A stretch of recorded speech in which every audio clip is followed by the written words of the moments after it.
कच्चे माल की सप्लाई रोककर भारत को गुस्सा दिलाने के बाद अब भारत को मनाने की पुरजोर कोशिश कर रहे हैं बाइडन। अब अमेरिका के मुख्य चिकित्सा सलाहकार ने भारत में बनी कोरोना वैक्सीन कोवैक्सीन की भरपूर तारीफ की। बताया 617 कोरोना वेरिएंट्स के खिलाफ है असरदार। अमेरिका किसी भी कीमत पर भारत को नाराज करने का जोखिम मोल नहीं लेना चाहता, इसलिए अब वह भारत को मनाने के लिए अलग अलग पैंतरे अपना रहा है। TFI पर आपका स्वागत है। मैं महिमा पांडे आपको बताऊंगी कि कैसे अब बाइडेन प्रशासन अपनी पुरानी करतूतों के कारण हुए नुकसान की भरपाई करने के लिए भारत को मनाने की पुरजोर कोशिश कर रहा है। भारत की सहायता के प्रति अमेरिका के अड़ियल रवैये के कारण गुस्साए भारत को मनाने के लिए अब अमेरिका की बाइडेन सरकार नए पैंतरे अपना रही है। असल में अब व्हाइट हाउस के मुख्य चिकित्सा सलाहकार डॉक्टर एंथनी फॉची ने भारत बायोटेक द्वारा निर्मित स्वदेशी वैक्सीन कोवैक्सीन की तारीफ की है। भारत की वैक्सीन की तारीफ करते हुए अमेरिका के टॉप डॉक्टर ने बताया कि यह भारत की मौजूदा स्थिति से निपटने में बेहद मददगार साबित हो सकती है। डॉक्टर एंथनी ने कहा कि सबसे ताज़ा आंकड़ों में कोविड-19 मरीजों के खून के सीरम और जिन लोगों को भारत में इस्तेमाल होने वाली कोवैक्सीन दी गई है उनको शामिल किया गया है।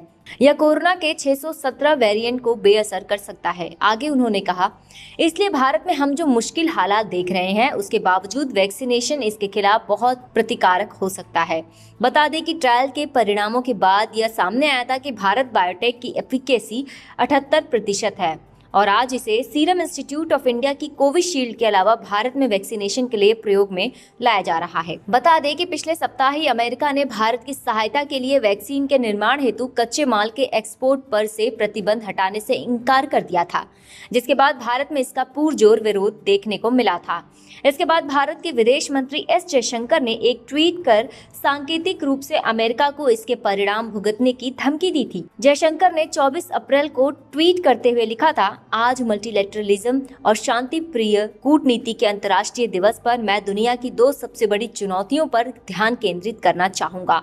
बहुपक्षीय वैश्विक वातावरण को विश्वसनीय बनाने के लिए हमें बड़ा बदलाव करना होगा और इसका असल में पालन होना चाहिए, न कि बस भाषणबाजी। उसके बाद अमेरिका की ओर से आनन फानन में भारत के लिए सहायता जारी की गई। रही सही कसर भारत के राष्ट्रीय सुरक्षा सलाहकार अजीत डोभाल ने पूरी कर दी। अजीत डोभाल ने अमेरिकी समकक्ष जैक सुल्लिवान से बातचीत की, जिसके बाद व्हाइट हाउस का बयान सामने आया।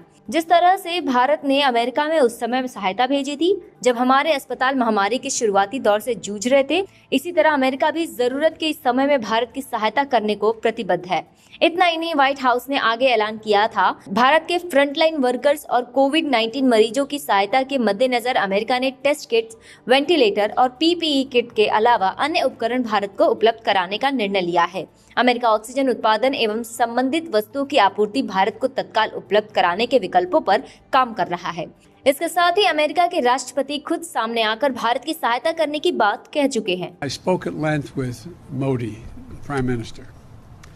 We are sending immediately a whole series of help that he needs, including providing for those remdesivir and other drugs that are able to deal with this and prevent, in some cases, but help recovery.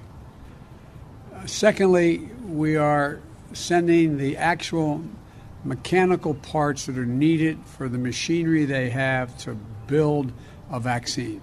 अब अमेरिकी सरकार ने भारत को खुश करने के लिए अपने मुख्य चिकित्सक सलाहकार को काम पर लगाया है।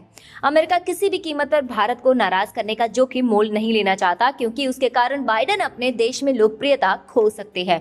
इसके साथ ही भारत का साथ खोकर अमेरिका इंडो पैसिफिक में भी कमजोर स्थिति में आ जाएगा। इसलिए अब अमेरिका पुराने करतूतों के कारण हुए नुकसान की भरपाई करने के लिए भारत को मनाने की पुरजोर कोशिश कर रहा है।